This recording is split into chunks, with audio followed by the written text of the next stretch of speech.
There was a young man who carried in his chest a restless desire to live everything his own way. He looked at the horizon, like someone who believes that freedom is found in leaving, not in staying. His heart burned for unknown paths, for his own choices, for a life without limits. And in an impulse mixed with pride and illusion, he decided to ask his father for something he was not yet ready to receive. With a firm yet trembling voice, the son asked for his share of the inheritance.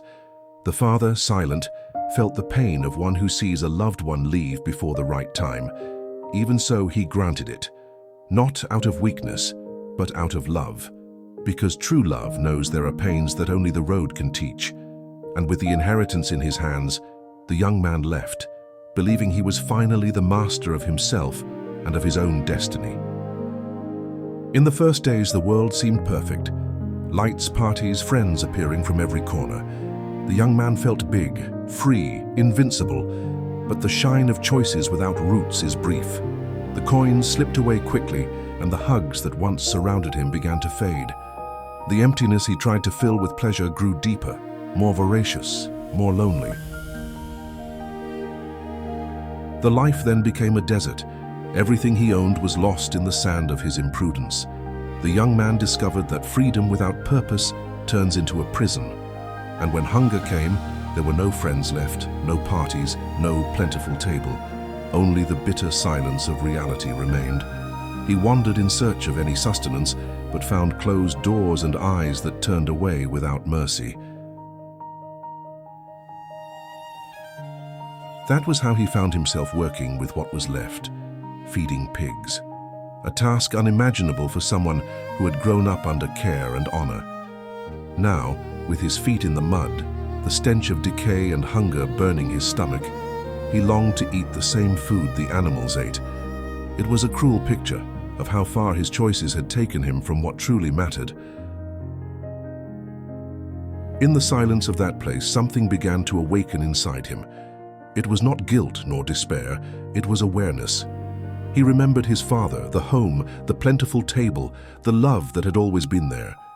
He remembered who he was before he lost himself. And there, between pigs and darkness, a spark of truth lit up. Even his father's servants lived better than he lived now. With tears burning in his eyes, he decided to rise. Shame, fear, and pride no longer mattered. He knew he had to return, even if he would be received only as a servant. "Father, I have sinned against heaven and against you," he repeated in his mind, rehearsing the plea for forgiveness that his own heart still feared to speak. Yet even so, he took the first step.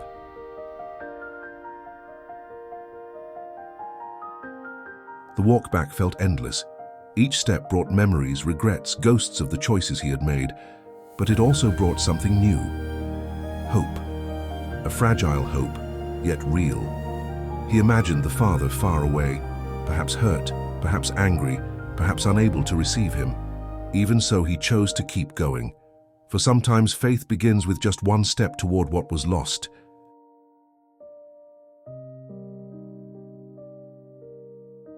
Meanwhile, the father, who had never stopped waiting, saw from afar a familiar silhouette. His heart raced. He would recognize that walk, that frame, that sun, even if the whole world tried to hide him. Without thinking, the father ran like someone who finds again the most precious treasure. It was love that moved him, not reason. It was longing that guided him, not pride. The son, surprised, could hardly believe what he saw. The father running toward him, not running with anger nor with rebuke, but with open arms. Before the son could finish his plea for forgiveness, the father held him tightly. A hug that said, "I never stopped loving you." A hug that healed invisible wounds, painful memories, and guilt accumulated through years. Between sobs, the son tried to confess, "Father, I have sinned against heaven and against you." But the father stopped him, not because he despised repentance, but because grace was greater than the words the son carried. The restoration had already begun the moment the father recognized him from afar. For the father, the return was more important than the fall. The father then called the servants. "Quick, Bring the best robe and put it on him. Put a ring on his finger and sandals on his feet." Each gesture was a symbol. The robe meant honor restored. The ring, identity returned. The sandals, dignity reaffirmed. The father did not treat him as someone who came back defeated, but as someone being reborn. And the father went on, "Prepare the best calf, let's have a feast." That house, which for so long had held the silence of longing, was now filled with music, lights, and joy. Every step, every smile, every fragrance of the banquet celebrated one single truth. The son who had been lost had been found. The one who was dead was alive again.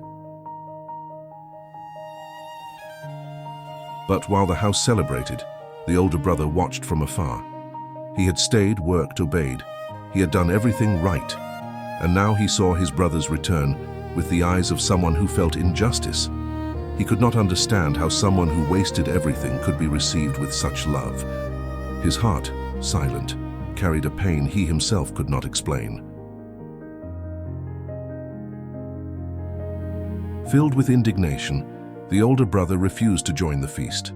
The father then went out to meet him. "Son, come celebrate with us," he said. But the older one insisted, "I have always been with you, and you never gave me even a young goat to celebrate with my friends." It was the voice of someone who did everything outwardly, but forgot to tend the heart within. The father, with tenderness, replied, "Son, all I have is yours." They were not words of rebuke, but of love. The father reminded the older son that his identity had never been threatened, that the grace given to his brother did not lessen the value of his faithfulness. It was an invitation to heal a heart that, though present, was also lost, not in the world, but within itself. The true message was simple and profound. Grace is not given by merit, but by love. The father made no distinction between his sons. Both were precious, both were loved. One was lost far away, the other was lost inside the house, and the father wanted to rescue them both. Because God's love does not measure distances, it simply seeks. The feast went on. Laughter filled the air. The younger son was experiencing a love he had never imagined, and little by little the resistance of the older brother also began to fade. The father stood there between them both, teaching that there is no fall so deep that it blocks the return, nor obedience so perfect that it removes the need for grace. The younger son, now clothed, fed, and embraced, looked around and realized that none of it was about deserving. It was about love.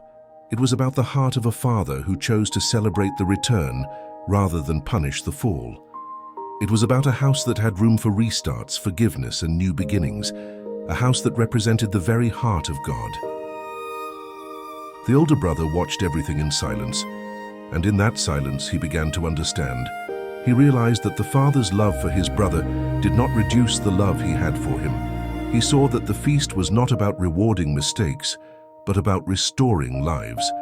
And deep inside he understood that he also needed to return, not to the house, for he had never left, but to the father's heart. The father, with a gentle smile, placed his hands on the shoulders of both. In that simple gesture there was an eternal truth.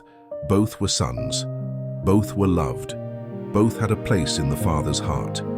And there, before that abundant table, love overcame pain, grace overcame pride, and light overcame resentment. The house was complete once again.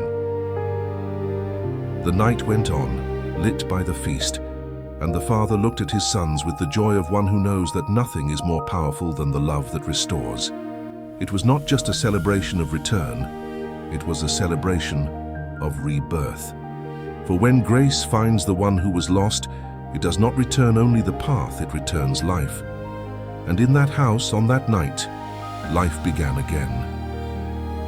The first teaching is simple and deep. God never closes the door to those who desire to return. His love does not grow tired, does not give up, and does not move away. Even when we walk far, He keeps seeing us from a distance, waiting for the moment when we will take the first step back.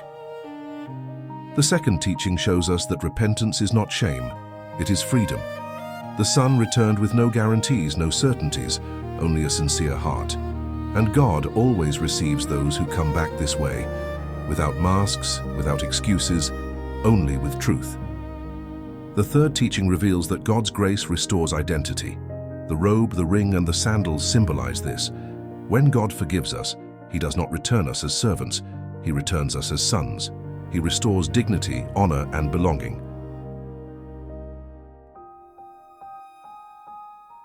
The fourth teaching is about the older brother.